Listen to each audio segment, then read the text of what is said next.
Okay, this video is about logarithms and their relationship with exponentials. They're kind of reverses of one another, and this, again, should be some review for you from Algebra 2.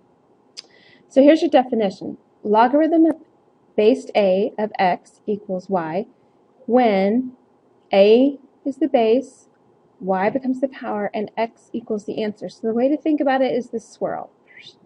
You'll see me do that a lot. Swirl it. A to the y power equals x. So it can be written in exponential form or logarithmic form. But those placements matter of where a, x, and y are. So let's think about this. Here's an example. It's saying 3 to what power equals 9. So think of it this way. 3 to what power, 3 to what power equals 9. So if I swirl it, I got to figure out what goes out here. 3 to what power equals 9? Well, we know 3 squared is 9, so my answer is 2.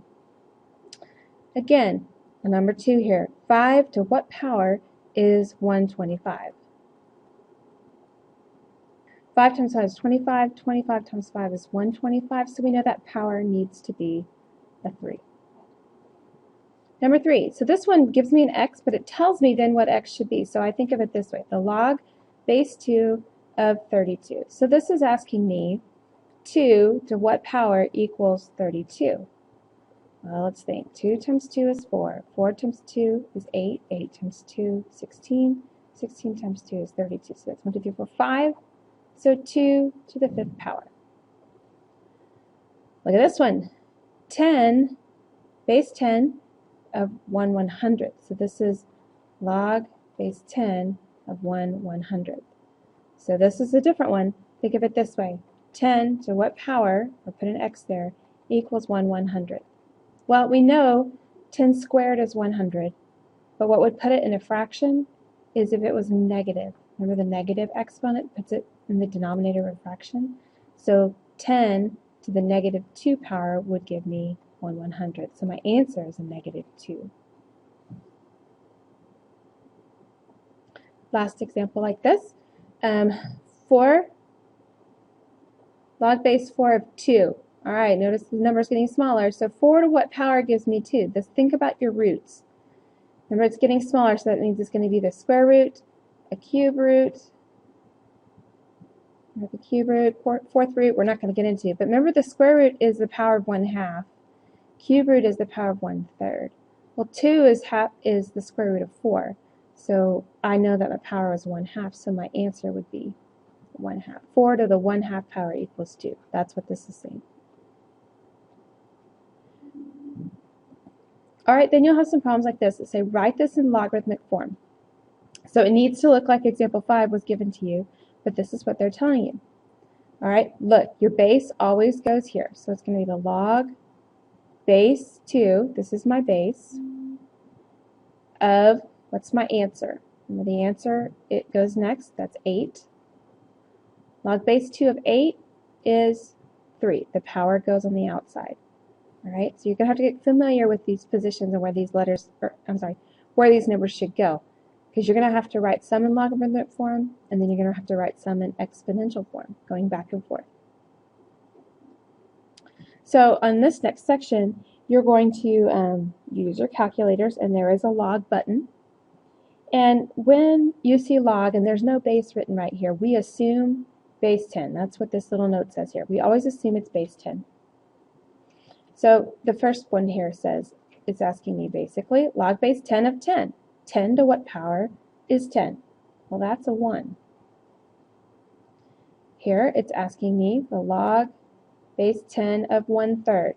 This is an easy one to figure out. You got to use your calculator. You can use the log button, which is right beside the number 7. The log button is right beside the number 7, so you'll hit log. And then in the calculator, if it says log, it's a base 10 already. Log base 10, and you'll type in 1/3. And when you do that, you're going to get negative 0.477. Remember, rounding to 3 decimal places. Third one, the log base 10 of 2.5. Again, you're going to type the log button, 2.5, and you're going to get a decimal point 398. Those are just evaluated straight out of your calculator using the logarithm button. Okay, properties of logarithms. You should have seen these before, but just in case, let's review them. The first one, the log base a of 1 equals 0. So this is saying a to the 0 power is 1. Well, we know anything to the 0 power is always 1. So that's why this property exists. So look at this example. 4 to what power is 1? The only thing that can make that as a 1 is a 0. Okay, second property. A to the first power is a. Just like you would think. Anything to the first power is back to itself. So look at example 9. 7 to what power square root of 7 to what power gives you the square root of 7? It's just a 1.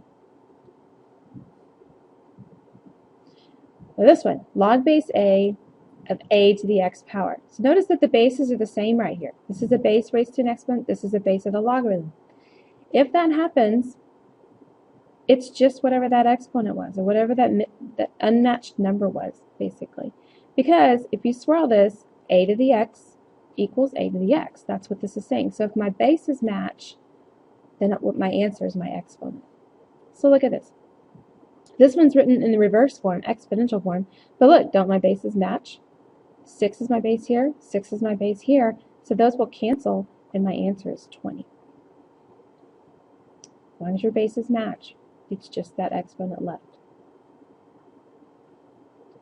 Right, last one here. Log base a of x equals the log base a of y.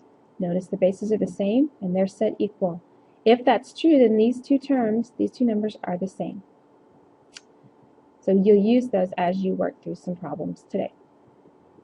All right, for the whisk, simple enough.